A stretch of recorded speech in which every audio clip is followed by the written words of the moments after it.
नमस्कार दोस्तों, आप सभी लोगों का अच्छी पाठशाला पे स्वागत है। आज हम सभी लोग कृषि समसामयिकी के अंतर्गत पाम वृक्ष को लेकर के बात करेंगे। तो अपने लेक्चर को आगे बढ़ाने से पूर्व आप सभी लोग चैनल को फॉलो करना बिल्कुल भी न भूलें। दोस्तों, जिन भाइयों ने अभी चैनल को सब्सक्राइब नहीं किया तो उन सभी भाइयों बहनों से गुजारिश है कि चैनल को जरूर सब्सक्राइब करें। खैर, बात करते हैं आज की हमारी महत्वपूर्ण खबर पर।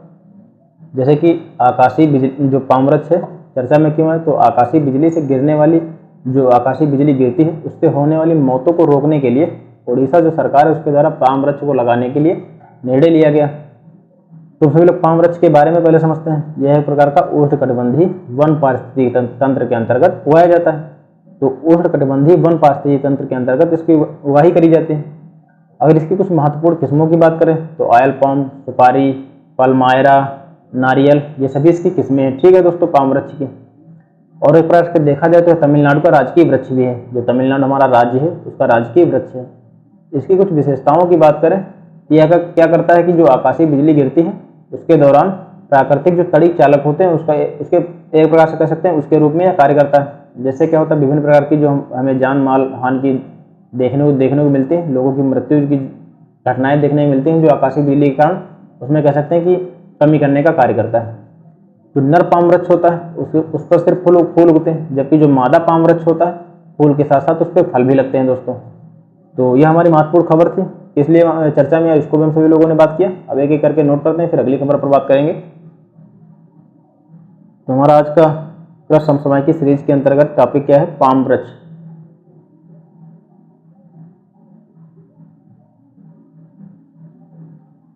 तो खबर क्या है, पहले इसको नोट करते हैं। उड़ीसा सरकार के द्वारा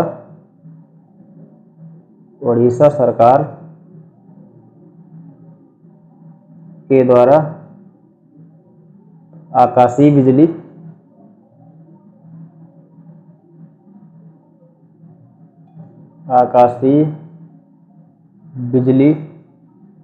गिरने से होने वाली मौतों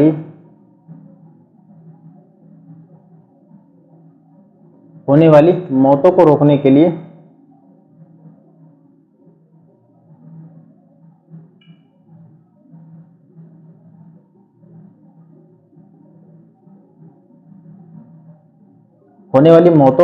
के लिए क्या किया गया इसके द्वारा, सरकार के द्वारा? तो पाम वृक्षों को लगाने का आदेश दिया गया उड़ीसा सरकार के द्वारा।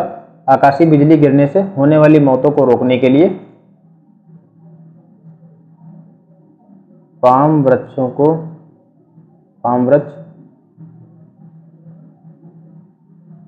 लगाने का निर्णय लिया गया है।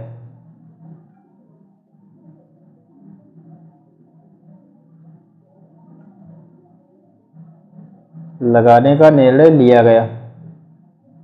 अब हम बात करते हैं कि पाम वृक्ष के बारे में।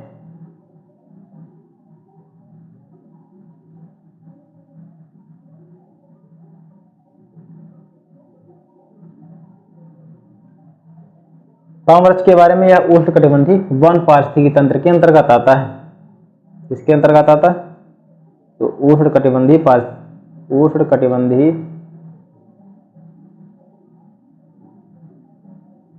वन पारिस्थितिकी तंत्र।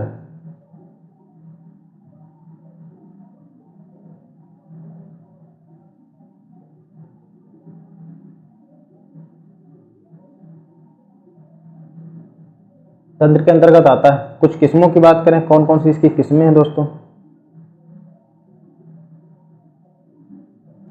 कुछ इसकी महत्वपूर्ण वैरायटीज की बात करें तो ऑयल पाम हो गया आपका, सुपारी हो गया, नारियल हो गया, ये सभी इसकी कुछ महत्वपूर्ण किस्में हैं। अब इसकी कुछ महत्वपूर्ण विशेषताओं की बात करें,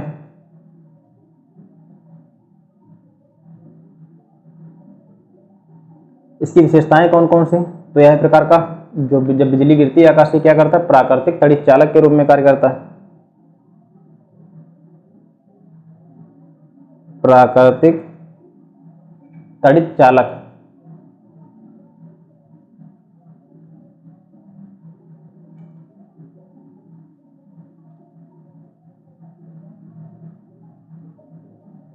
यह प्राकृतिक तड़ित चालक का कार्य करता है। ठीक है।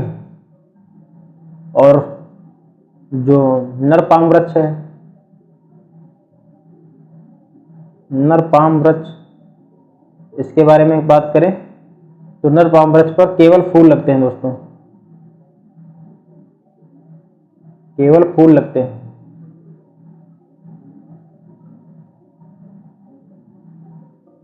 वहीं अगर हम बात करें मादा पाम वृक्ष की,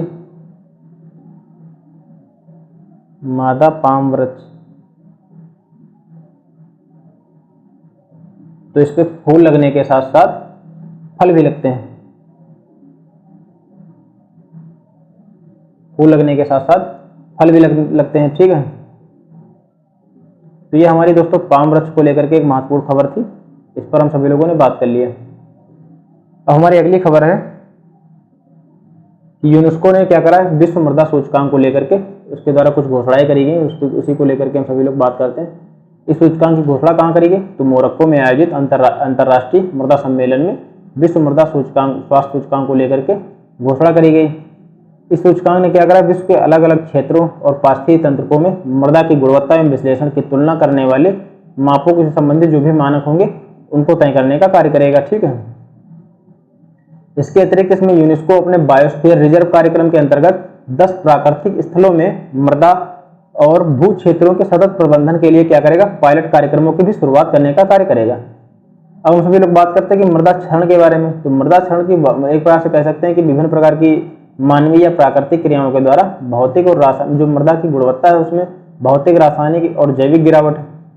मृदा क्षरण की स्थिति की बात करी जाए विश्व मरुस्थलीय एटलस के अनुसार, जो विश्व मरुस्थलीय एटलस है उसके अनुसार करीब 75% भूमि का पहले ही क्षरण हो चुका है, जो कि अपने आप में एक नुकसानदेह बात है।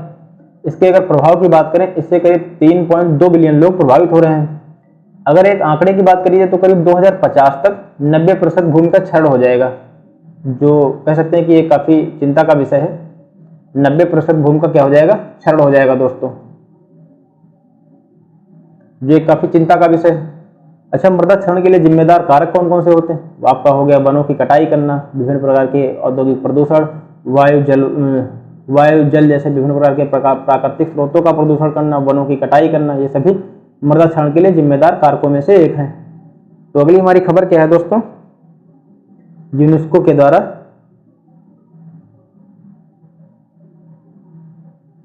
यूनेस्को ने विश्व मृदा स्वास्थ्य सूचकांक, विश्व मृदा स्वास्थ्य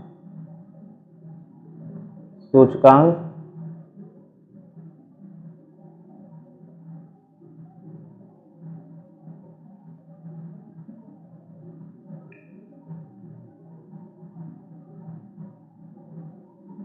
की घोषणा करी।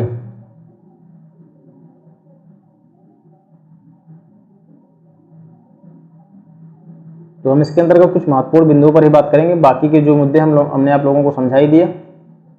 जैसे कि इसकी घोषणा कहाँ करी गई, तो मोरक्को में आयोजित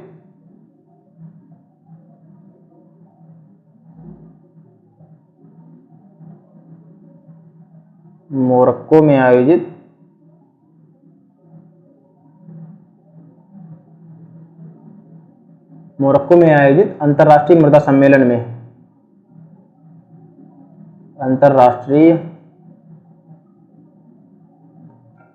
मृदा सम्मेलन में करी गई।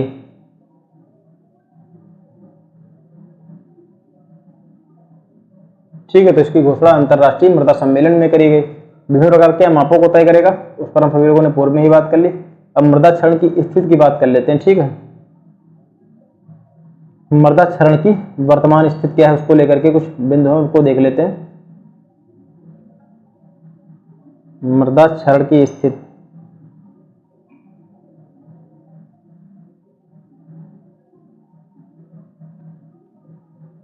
तो मृदा क्षरण की स्थिति की बात करी जाए तो विश्व मरुस्थलीकरण एटलस, किसके अनुसार, विश्व मरुस्थलीकरण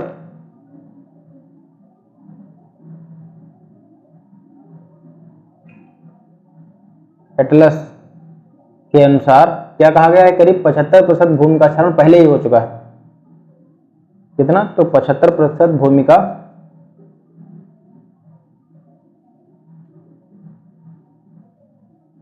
क्षरण हो चुका है। ठीक है। और जबकि जिसके इसका अगर एक अनुमान की बात करी जाए तो 2050 तक 90% भूमि का क्षरण हो जाएगा, 90% भूमि का क्षरण हो जाएगा।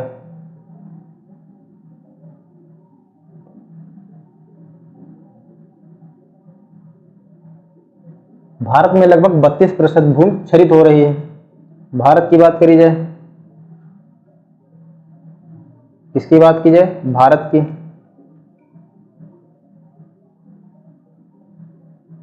अगर भारत की बात की जाए दोस्तों तो करीब 32% भूमि क्षरित हो रही है, करीब 32% भूमि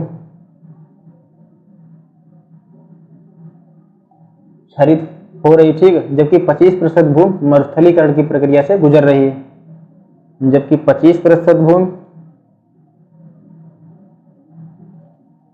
मरुस्थलीकरण की प्रक्रिया से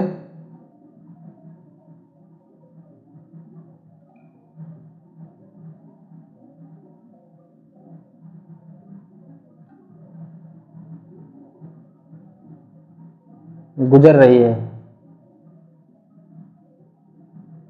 तो 25% भूमि मरुस्थलीकरण की प्रक्रिया से गुजर रही भारतीय दृष्टिकोण की बात करी जाए, और 32% भूमि करीब क्षरित हो रही।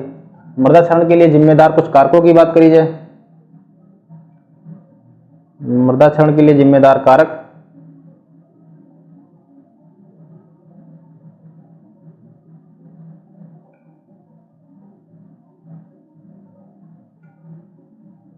मृदा क्षरण के लिए जिम्मेदार कारक,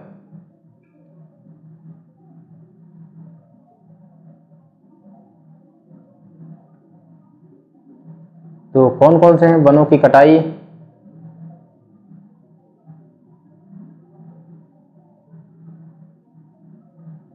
वनों की निरंतर कटाई हो रही, जो अपने आप में दोस्तों कह सकते हैं एक काफी गंभीर विषय है।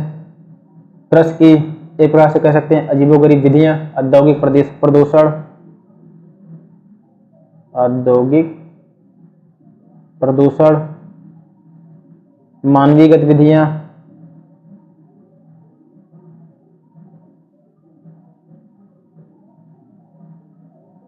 ये सभी दोस्तों भूमि क्षरण के लिए जिम्मेदार कारकों में से एक है। और कुछ जो भारत सरकार के द्वारा पहले शुरुआत की जा रही है, तो उसकी अगर बात करते हैं, खैर ये आपके लिए इतना इंपॉर्टेंट है नहीं, वो काफ़ी डीप विषय हो जाएगा। तो मेरे ख्याल से बांध चैलेंज की शुरुआत करी गई थी। 2030 तक करीब 350 मिलियन हेक्टेयर क्षरित भूमि और वनों की कटाई वाले भू क्षेत्रों को वापस उनकी पुरानी स्थिति में बहाल करने का कार्य करेगा। बांध क्षरण की जो बांध चैलेंज शुरुआत करा गया था, तो उसका क्या उद्देश्य था दोस्तों, 2030 तक करीब 350 मिलियन हेक्टेयर जो क्षरित भूमि है कह सकते हैं कि, और वनों की कटाई वाले भू क्षेत्रों को वापस उनकी पुरानी प्राकृतिक स्थिति में बहाल करना इसका एक प्रमुख उद्देश्य था। संयुक्त राष्ट्र खाद्य और कृषि संगठन अर्थात FAO ने क्या करा, global site partnership action plan के तहत 2022 से लेकर के 2030 इसके द्वारा शुरुआत करा गया, ठीक है। तो ये कुछ महत्वपूर्ण कह सकते हैं कि बिंदु थे पाम वृक्ष को लेकर के, और जो यूनेस्को के द्वारा जो विश्व मृदा स्वास्थ्य सूचकांक को लेकर के घोषणा करी गई। आज की हमारी महत्वपूर्ण खबरें यही थी दोस्तों, मिलते हैं अगले लेक्चर में, धन्यवाद।